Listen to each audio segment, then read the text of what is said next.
Haleluya. Sekali lagi haleluya. Puji Tuhan.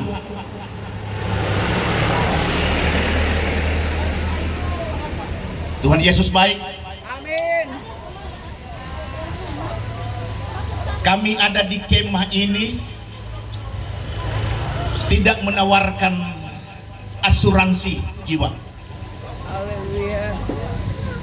tidak memperkenalkan Mandiri Finance, tapi misi kami dari sorga adalah menawarkan asuransi keselamatan dari Yesus Kristus. Amin. Haleluya. Kemah adalah satu desa yang cukup indah. Saudara tahu arti daripada kemah?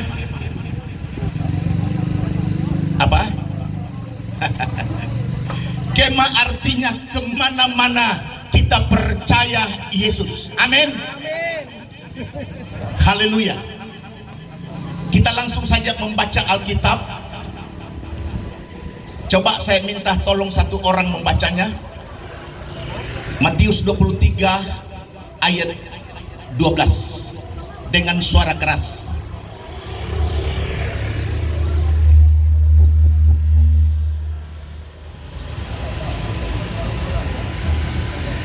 Matius 23 ayat 12. Demikian bunyi firman Allah.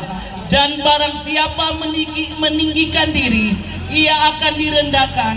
Dan barang siapa merendahkan diri, ia akan ditinggikan. Haleluya.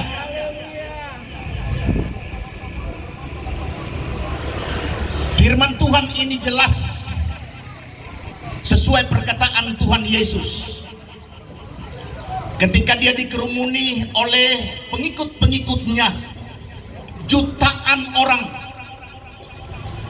bahkan didatangi oleh orang-orang yang disebut ahli-ahli Taurat dan orang-orang Farisi.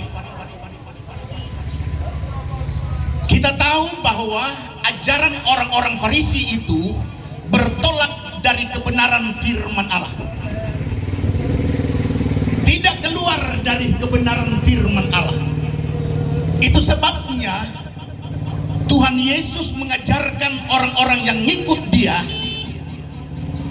lakukan apa yang mereka ajarkan, tapi jangan ikut kelakuan mereka.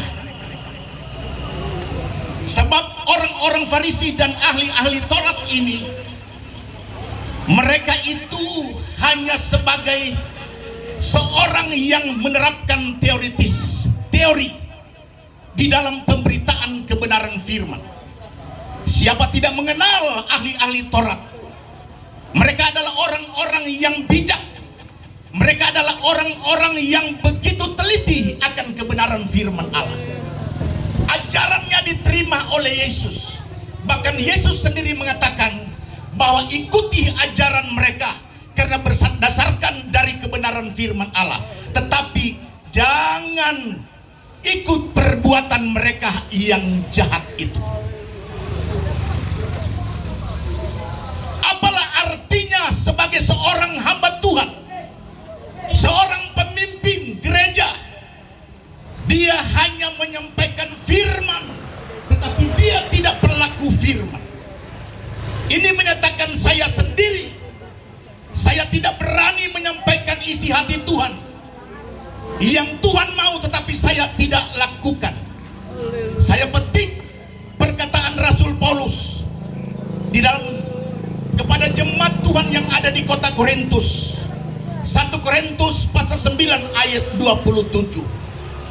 Paulus berkata, tetapi aku melatih diriku, melatih tubuhku, dan melakukan firman Allah. Sebab sesudah aku memberitakan kebenaran firman Allah kepada orang lain, agar supaya aku tidak ditolak. Jadi hamba Tuhan itu sebagai speaker, hamba Tuhan itu corong, hamba Tuhan itu adalah penyalur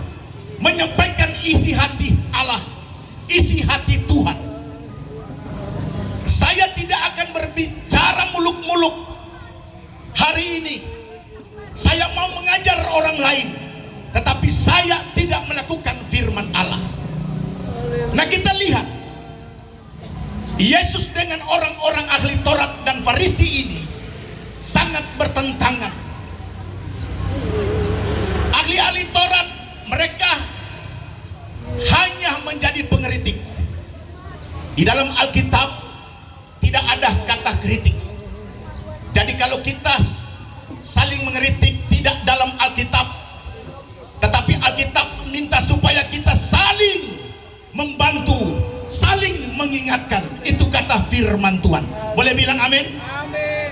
Berbeda dengan ahli Taurat, orang-orang Farisi, nampaknya mereka itu berwibawa, dan Yesus menjelaskan kepada orang-orang mengikuti dia, ikuti mereka, ajaran mereka baik, dan mereka itu selalu duduk di kursi Musa.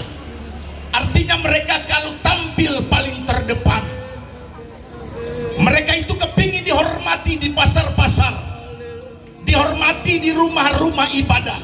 Itulah model orang-orang ahli Taurat dan orang-orang Farisi. Ajaran tidak salah yang mereka sampaikan, karena itu adalah firman Tuhan.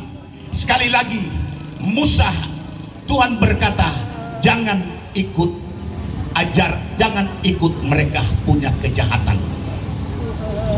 Nah, saudaraku yang dikasihi oleh Tuhan, Yesus menegaskan kepada pengikut-pengikutnya tentang kerendahan hati.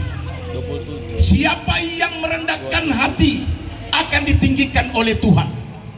Siapa yang meninggikan akan direndahkan oleh Tuhan. Boleh bilang amin? Mengikut Yesus harus bayar harga. Ngikut Yesus, ikut teladannya yang rendah hati. Tidak boleh sombong. Kalau ketika kita sombong, maka hari ini kita sombong, hari ini juga kita akan jatuh. Contoh dalam Alkitab, dosa yang pertama itu adalah sombong, yaitu dosa yang dibuat oleh Lucifer. Jadi jangan sombong. So hitam botak begini mau sombong lagi? Mau dipuji enggak? Enggak ada yang puji. Walaupun dia mungkin hebat, terkenal, ketika engkau mulai sombong hari ini, disitulah awal kejatuhanmu. Makanya Yesus dengan tegas, siapa meninggikan diri akan direndahkan, dan siapa akan merendahkan diri akan ditinggikan oleh Tuhan. Ada banyak contoh di dunia ini, termasuk dalam Alkitab juga, orang-orang yang meninggikan diri mereka. Firaun, Nebukadnezar direndahkan oleh Tuhan. Coba kita pelajari sejarah para orang-orang hebat di dunia. Tahun 60-an, wanita yang tercantik di dunia siapa namanya? Artis Amerika yang bernama Marilyn Monroe. Marilyn Monroe terkenal dengan kecantikannya. Sekali menebar senyumannya yang tipis harus dibayar 1.000 US dollar. Mahal. Kalau senyuman yang lebar dibayar 2 kali 2 jadi 2.000 US dollar. Kurs uang rupiah sekarang 1.000 US dollar seperti 26 juta. Kali 2 itu senyuman tipis dan senyuman lebar. Satu waktu seorang pastor, seorang hamba Tuhan namanya Billy Graham, dia sudah berperiode untuk memberi sebagai penasehat di Gedung Putih Amerika. Dia datang menyampaikan message Tuhan kepada Marilyn Monroe. Apa kata Billy Graham? Marilyn, Tuhan sayang engkau. Engkau terima firman. Tetapi Marilyn Monroe menolak. No, aku tidak butuh firman. Aku hanya butuh ketenangan. Aku butuh kekayaan dan sekarang aku tenang. Satu hari kemudian, besoknya terdengar Marilyn Monroe yang cantik rupawan bunuh diri di apartemen dia sendiri. Dilansir bahwa dia mati bukan karena ketenangan, dia mati overdosis. Haleluya. Orang yang sombong dipetakan, direndahkan, dijatuhkan dan dihancurkan oleh Tuhan. Siapa lagi? John Lennon, artis dari Inggris yang punya band The Beatles, yang terkenal, vokalis yang hebat. Dan dia sempat mengungkapkan kata-katanya, ajaran Yesus itu hanya sebentar, sesudah itu dia tenggelam. Tetapi kalau John Lennon dan The Beatles, dia akan membumi. Terukir dalam sejarah selama-lamanya. Tiba-tiba ada seorang penggemar dia, fans dia yang berat, namanya Mark David Chapman, datang bersalaman dan cipika-cipiki mencium dia, dan dia berkata, maaf, aku terobsesi dengan perkataanmu, dan aku juga kepingin jadi terkenal kalau membunuh engkau.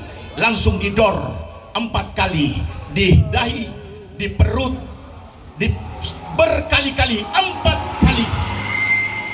Meninggallah John Lennon. Nah, dibuktikan. Buktinya siapa yang namanya tetap selama-lamanya adalah Yesus. Amin. Yesus tidak pernah tenggelam. Haleluya. Itulah sebabnya dia, Alkitab berkata, Jesus is the same yesterday and forever. Amin. Yesus sama hari kemarin, hari ini, besok dan selama-lamanya.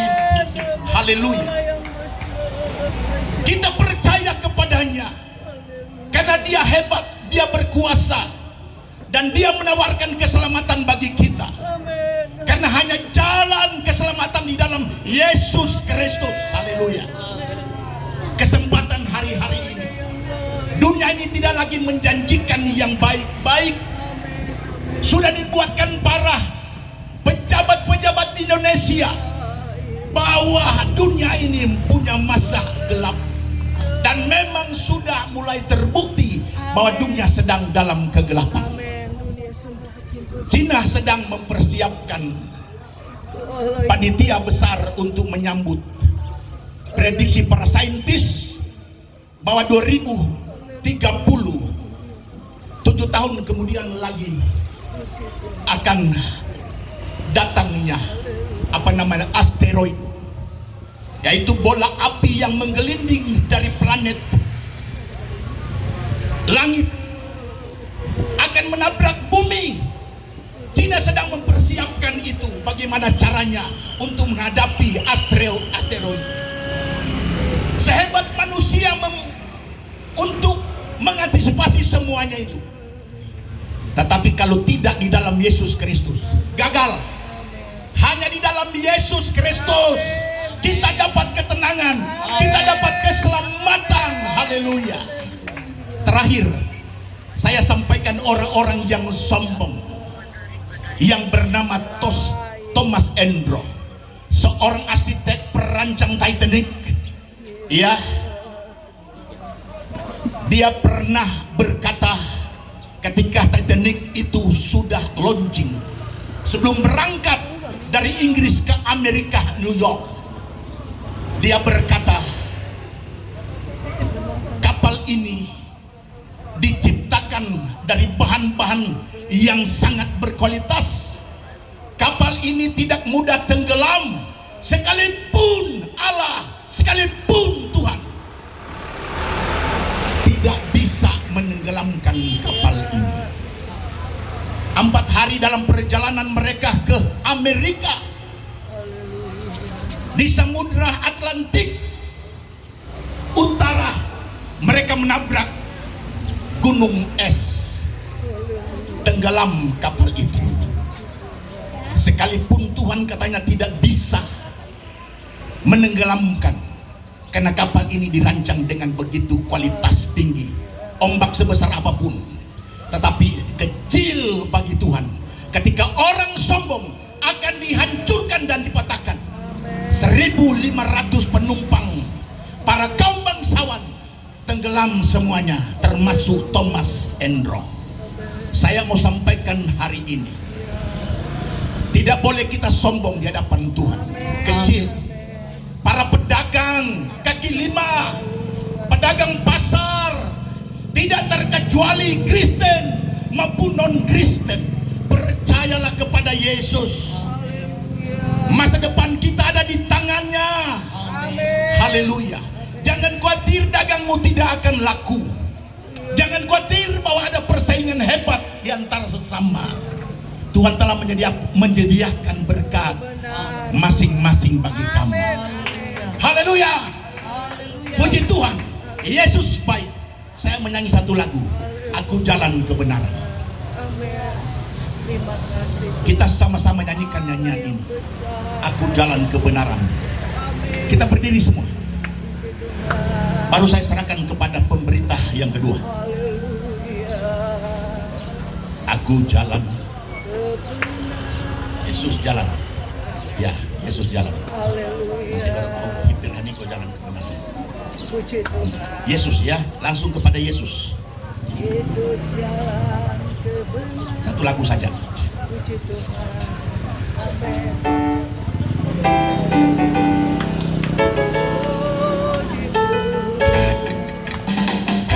Amin. Oh, haleluya. Yesus jalan kebenaran dan jalan kehidupan, itulah Yesus katakan.